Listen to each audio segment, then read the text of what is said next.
નમસ્કાર મિત્રો, હું છું અતુલ તિવારી અને આપ જોઈ રહ્યા છો ગુજરાત તક. અમારી વિશેષ રજૂઆત આજની વાતમાં આજે વાત કરવી છે નીટ યુજીની પરીક્ષાનું પેપર લીક થયું અને ત્યારબાદ પરીક્ષા રદ થવા અંગે. તો આપ સૌ જાણો છો કે 3 મહિના રોજ જે નીટ યુજીની પરીક્ષા લેવાઈ તેનું પેપર લીક થઈ ગયું અને પરીક્ષા રદ કરી દેવામાં આવી. ત્યારબાદથી જે વિદ્યાર્થી સંગઠનો છે તે સતત વિરોધ પ્રદર્શન કરી રહ્યા છે અને આજે આ વિરોધ પ્રદર્શનનો શિકાર બન્યા શિક્ષા મંત્રી ધર્મેન્દ્ર પ્રધાન જ્યારે અમદાવાદના આઈઆઈએમમાં પહોંચ્યા હતા ત્યારે એનએસયુઆઈના કાર્યકર્તાઓએ તેમનો વિરોધ કર્યો અને રાજીનામાની માંગ કરી.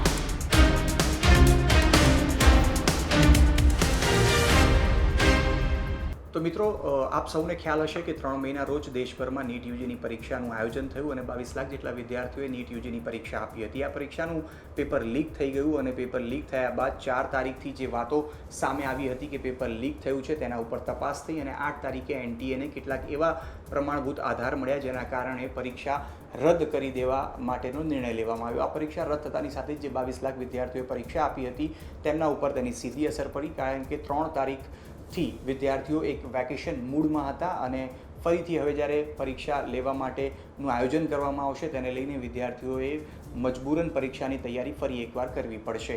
પરંતુ આ તમામ ખબરોની વચ્ચે આજે જ્યારે શિક્ષણ મંત્રી ધર્મેન્દ્ર પ્રધાન અમદાવાદના પ્રવાસે આવ્યા અને ખાસ કરીને આઈઆઈએમ અમદાવાદની અંદર તેઓ એક બેઠકમાં જોડાયા, ત્યારબાદ બેઠકમાંથી જ્યારે તેઓ નીકળી રહ્યા હતા, રવાના ગાંધીનગર તરફ થઈ રહ્યા હતા, તે સમયે એનએસયુઆઈના કાર્યકર્તાઓએ તેમનો કાફલો રોક્યો.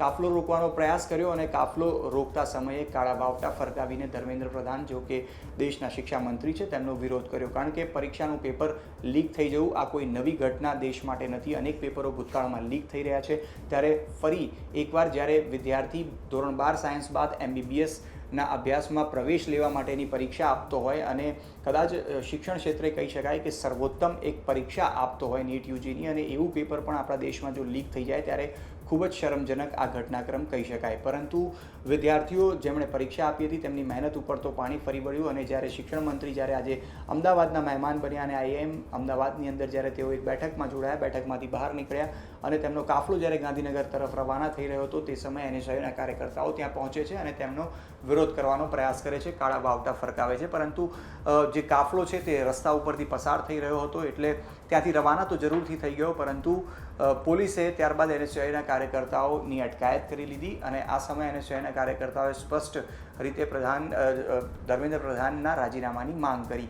હવે આ સમગ્ર જે વાત છે જો તેના ઉપર પણ પ્રકાશ પાડું તો આ સમગ્ર મામલે અત્યાર સુધી સીબીઆઈ તપાસ કરી રહી છે અને તપાસની શરૂઆત 4 તારીખથી થઈ હતી જ્યારે રાજસ્થાન એસઓજીએ પેપર લીક મામલે તપાસ શરૂ કરી હતી. 8 તારીખે જ્યારે પ્રમાણભૂત આધાર એટલે કે વોટ્સઅપ અને ટેલિગ્રામના માધ્યમથી પેપર લીક થયા હોવાની જાણકારી મળી ત્યારે 10 તારીખ બાદ પરીક્ષા જે છે તે રદ કરવાની જાહેરાત કરવામાં આવી. પરીક્ષા જ્યારે રદ થઈ ગઈ ત્યારબાદથી વિદ્યાર્થીઓમાં નિરાશા જોવા મળી, કારણ કે જે વિદ્યાર્થીઓ મહેનત કરી રહ્યા હતા તેમનો કોઈ વાંક નહોતો, પરંતુ કેટલાક ગણતરીના લોકો અને ગણતરીના વિદ્યાર્થીઓ સુધી આ પેપર પહોંચ્યું અને આ પેપર લીક થઈ જવાના કારણે અન્ય વિદ્યાર્થીઓ સાથે અન્યાય ન થાય તેના કારણે તમામ વિદ્યાર્થીઓના હિતને ધ્યાનમાં રાખીને એનટીએ એટલે કે જે પરીક્ષાનું આયોજન કરે છે અને શિક્ષણ વિભાગ તરફથી આ પરીક્ષા રદ કરવાની જાહેરાત કરી દેવામાં આવી. પરંતુ અત્યાર સુધી જો તપાસની પણ વાત કરીએ તો રાજસ્થાન એસઓજી તરફથી શરૂઆતમાં તપાસ કરવામાં આવી આ સમગ્ર પેપર લીક મામલે, પરંતુ ત્યારબાદ આ સમગ્ર તપાસ જે છે તે સીબીઆઈને સોંપી દેવામાં આવી છે. વર્ષ 2024માં પણ આ જ રીતે એક પેપર લીક થવાની ઘટના પણ સામે આવી હતી, પરંતુ અત્યાર સુધી તેમાં કોઈ નક્કર પગલાં લેવાયા નથી. જે આરોપીઓ હતા તેમની સામે કોઈ પણ રીતે કાયદેસરના જે કડક પગલાં લેવા જોઈએ તે હજી સુધી લેવાયા નથી. ત્યારે લોકોને આ વખતે સીબીઆઈથી અપેક્ષા છે કે જે અત્યારે 45 જેટલા લોકોની અટકાયત અને 5 લોકો જેટલાની ધરપકડ કરવામાં આવી છે ત્યારે જે મુખ્ય આ મામલે આરોપીઓ છે તેમની ધરપકડ કરવામાં આવશે. અને સ્પષ્ટ છે કે સામાન્ય લોકો તરફથી દેશભરમાં જો આટલી મોટી પરીક્ષાનું આયોજન થતું હોય ત્યારે પેપર લીક થવું એ સામાન્ય વાત નથી. ત્યારે એક વાત એ પણ આવે છે કે મોટા ફાઇનાન્સર્સ, ખાસ કરીને ઇન્વેસ્ટર્સ અને કેટલાક એનટીએની અંદર પણ રહેલા લોકોની પણ સંડોવણી આ પેપર લીકમાં હોઈ શકે છે. સીબીઆઈને પણ એવી આશા છે કે અને સીબીઆઈ પણ એ દિશામાં પણ તપાસ કરી રહ્યું છે કે એનટીએમના પણ કેટલાક લોકો આ પેપર લીકમાં સામેલ હોઈ શકે છે. પરંતુ અત્યાર સુધી જે અપડેટ સામે આવી છે તેની અંદર પેપર લીક પુણેથી થયું, પુણેથી પેપર ગુરુગ્રામ સુધી પહોંચે છે અને ગુરુગ્રામથી આ પેપર સીકર સુધી પહોંચે છે. સીકરની પણ વાત કરવામાં આવે તો સીકરમાં આ પેપર લીક થવાની શરૂઆતમાં તપાસ સીકરથી જ શરૂ થઈ હતી અને જે અલગ અલગ રાજ્યો સુધી પેપર લીક થવાના જે તાર છે તેને અત્યારે સીબીઆઈ જોડી રહી છે. એક મહિલાનું પણ નામ સામે આવી રહ્યું છે જેની મુખ્ય ભૂમિકા આ પેપર લીક મામલે છે. લગભગ 30 લાખ રૂપિયાની અંદર આ પેપર લીક થયા હોવાની અત્યાર સુધી વાત સામે આવી રહી છે. પરંતુ સૌથી મહત્ત્વની વાત એ છે કે એનટીએ જ્યારે 3 મેના રોજ પરીક્ષા લેવામાં આવી ત્યારે કહ્યું હતું કે સીસીટીવી અને ચુસ્ત પોલીસ બંદોબસ્તની વચ્ચે સમગ્ર દેશમાં પરીક્ષાનું આયોજન થઈ રહ્યું છે અને વિદ્યાર્થીઓ આશ્વસ્ત રહેવા માટેની વાત કહેવામાં આવી હતી. પરંતુ વિદ્યાર્થીઓ માત્ર 24 કલાકનો જ સમય રહ્યો અને એનટીએના જે દાવા છે તેની પોલ ખુલી ગઈ જ્યારે વાત સામે આવી 4 તારીખે કે સીકરમાં આ પેપર લીક થયું છે. અને તપાસ જ્યારે કરવામાં આવી તો પ્રમાણભૂત આધાર વોટ્સઅપ અને ટેલિગ્રામના માધ્યમથી આ પેપર લીક થવા હોવાના પ્રમાણભૂત આધાર મળ્યા અને પેપર આખરે રદ કરી દેવામાં આવ્યું. જોકે ગુજરાતની અંદર પણ ભૂતકાળમાં અનેક પેપર લીક થઈ ચૂક્યા છે. એટલે પેપર લીકની વાત સાંભળીએ ત્યારે ઘણીવાર એમ થાય કે આ એક સામાન્ય ઘટના બની ગઈ છે, પરંતુ આ સામાન્ય ઘટના નથી હોતી.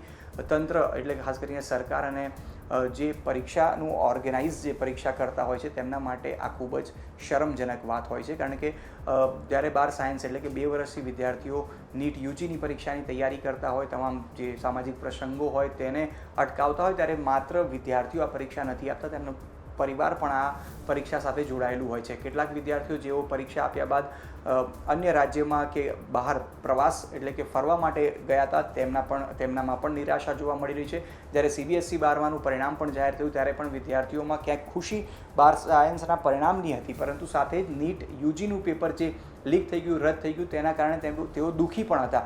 કારણ કે એનટીએ તરફથી જે આન્સર કી છે તે પણ જાહેર થઈ ચૂકી હતી અને ઘણા બધા વિદ્યાર્થીઓએ આન્સર કી સાથે પોતે જે પેપરની અંદર જવાબો લખ્યા છે તેની સાથે તેનું મિલાન પણ કર્યું હતું. અને કેટલાક વિદ્યાર્થીઓને તો અપેક્ષા હતી 550, 600, 650 સુધી માર્ક મેળવવાની, પરંતુ પેપર લીક થઈ ગયું એટલે અત્યારે કહી શકાય કે તમામ જે વિદ્યાર્થીઓ છે તેમના સપના રોડાઈ ચૂક્યા છે. હવે એનટીએ જાહેર જે પ્રકારે કર્યું છે તેમાં આગામી 3 થી 4 દિવસની અંદર નવી પરીક્ષાની તારીખનું એલાન થઈ શકે છે. જે પ્રકારે જાણકારી મળી રહી છે, નવી પરીક્ષાની તારીખ જૂન 10ની આસપાસ હોઈ શકે છે. અપેક્ષા લોકોને સીબીઆઈ પાસેથી છે, કારણ કે સામાન્ય લોકોથી આટલી મોટી પરીક્ષાનું પેપર લીક થવું શક્ય નથી. એટલે મોટા ફાઇનાન્સર્સ, જે ઇન્વેસ્ટર્સ છે અને કેટલાક સારી વગ ધરાવતા લોકોની સંડોવણી આ પેપર લીકમાં હોઈ શકે છે. આશા કરીએ કે જે આવા લોકો છે તેમના સુધી આ વખતે સીબીઆઈના હાથ પહોંચે અને આવા લોકોને દંડ થાય અને કાયદેસરના જે પગલાં નિયમ મુજબ જરૂરી છે લેવાવા તે લેવાય, જેના કારણે લોકો જે આ પ્રકારે પેપર લીક કરતા હોય છે તેમનામાં ડર પેસે. અને જો એનટીએનો પણ કોઈ અંદર સામેલ હોય તો તેનું પણ ખુલાસો સીબીઆઈ કરે. પરંતુ આ સમગ્ર મામલે અમે વિદ્યાર્થીઓ સાથે પણ વાત કરી અને શિક્ષક સાથે પણ વાત કરી એ જાણવા કે જ્યારે આવા પ્રકારની પરીક્ષાની તૈયારીઓ વિદ્યાર્થીઓ 2 વર્ષથી કરતા હોય છે અને પેપર લીક થઈ જાય તો તેમની માનસિકતા ઉપર કેવા પ્રકારની અસર પડती હોય છે. સાંભળીએ વિદ્યાर्थी અને શિક્ષકે શું કહ્યું. आप क्या कहना चाहेंगी, क्या मानसिक परिस्थितियाँ हो जाती हैं, क्योंकि 2 साल से लगातार आप तैयारी कर रहे हैं 11th 12th में, बाद में नीट की एग्ज़ाम देते हैं आप और अचानक पता चल रहा है कि पेपर लीक हो चुका था. पेपर लीक होने की बात है तो सबसे पहले तो जिन्होंने ये लीक किया है उनकी रीनीट लो. हम लोग तो डिज़र्विंग है, हमने पूरी 2 साल मेहनत की है तो हमें तो रीनीट नहीं चाहिए. और एनटी हमें ट्वीट करके बोलते हैं कि आप इस साल के एग्ज़ाम के लिए रेडी हो, पर उनसे एक प्रश्न है कि आप क्या रेडी हो. कितने सारे बच्चों ने ड्रॉप लिया होगा, उनका भी देखना होता है. अभी आगे जो यूथ बायोलॉजी मतलब आगे नीट देने वाले हैं जो छोटे, उन लोग को भी क्वेश्चन होगा कि क्या हम एनटीए पे भरोसा करें. ये कम्प्लीटली ये जो हो रहा है वो सही नहीं हो रहा है. हम सब ने 2 साल पूरी मेहनत की है, हम लोग तो रीनीट डिज़र्व नहीं करते. आपको क्या लगता है कितना वक्त अब ज़रूरी होगा सारे विद्यार्थियों के लिए, और कितना आसान होगा यकीन कर पाना जब दोबारा एग्ज़ाम ली जाएगी, डेट घोषित होगी, कि फिर से पेपर लीक ना हो और अच्छे एटमॉस्फेयर में एग्ज़ाम हो? पहले तो जो हम नीट देते हैं वो 11th 12th दोनों होता है, तो हमें पूरे 2 साल लगे ये सब करने के लिए. तो मिनिमम हमें 1 महीना तो ये सब करने के लिए चाहिए. और फिर से एग्ज़ाम, अभी हम दूसरी बार एग्ज़ाम दे रहे हैं, हम कुछ नहीं कह सकते कि फिर से हम एनटी को ट्रस्ट करें, इस बार भी लीक ना हो. ये एजेंसी पे पूरा ट्रस्ट करना बहुत मुश्किल है कि इस बार नीट वही इतना सेफ़ होगा कि नहीं. शिक्षक भी हमारे साथ मौजूद हैं, उनसे बात करेंगे. सर, क्या लगता है आपको, क्योंकि छात्र जो 2 साल से लगातार मेहनत कर रहे हैं, अचानक उन्हें पता चलता है कि जो एग्ज़ाम 10 दिन पहले दी है वो उसका पेपर लीक हुआ है, एग्ज़ाम रद्द हो जाती है.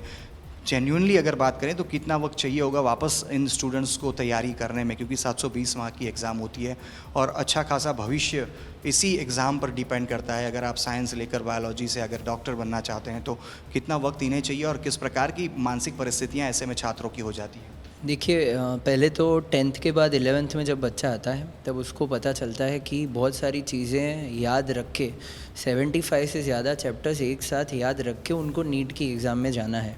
तो धीरे धीरे करते करके पूरा परिवार इतना ज़्यादा सेक्रीफाइस कर लेता है 2 साल में, जिसमें आर्थिक परिस्थिति का सामना करना पड़ता है, सामाजिक परिस्थिति का सामना करना पड़ता है। साइकोलॉजिकली स्टूडेंट जब डीमोटिवेट हो जाता है, डर जाता है एग्ज़ाम से, तो उनको मोटिवेट करना पड़ता है। ऐसे जो छोटे छोटे टाइम है वो तो हम गिन ही नहीं पाएंगे, पर उसके अलावा सिर्फ पढ़ाई का टाइम सोचे तो अभी स्टूडेंट का मोमेंटम टूट गया है। जैसे रियल में जो पहली नीट हुई उसके पहले धीरे धीरे करके स्टूडेंट पढ़ाई में बहुत फास्ट हो गया था, उसको अपनी रिदम पता थी, उसको पता था कि 1 घंटे में इतने MCQ मेरे से हो जाएंगे। अब वो रिदम में वापस आना उसके लिए ही ज़्यादा टाइम चाहिए। बाकी जिन्होंने मेहनत की है उनको तो सारा सिलेबस याद ही होगा, पर मैं इसको सिस्टम का फेलियर मानता हूँ। मैं ऐसा ज़रूर बोलूँगा कि भारत सरकार को इसके बारे में सोचना चाहिए कि जहाँ से पेपर लीक हुआ है उनके ऊपर ही कार्रवाई की जाए, ना कि पूरे देश के बच्चे जिन्होंने रात दिन एक करके इसमें पढ़ाई की है। अभी तो स्टूडेंट की ऐसी मानसिकता भी है कि स्टूडेंट ने आंसर की जो आई थी NTK की उसके साथ मैच करके चेक किया कि कितने मार्क्स आएंगे, क्या होगा। अब इस मार्क्स के हिसाब से हमको इन 2-3 कॉलेज में एडमिशन मिल जाएगा।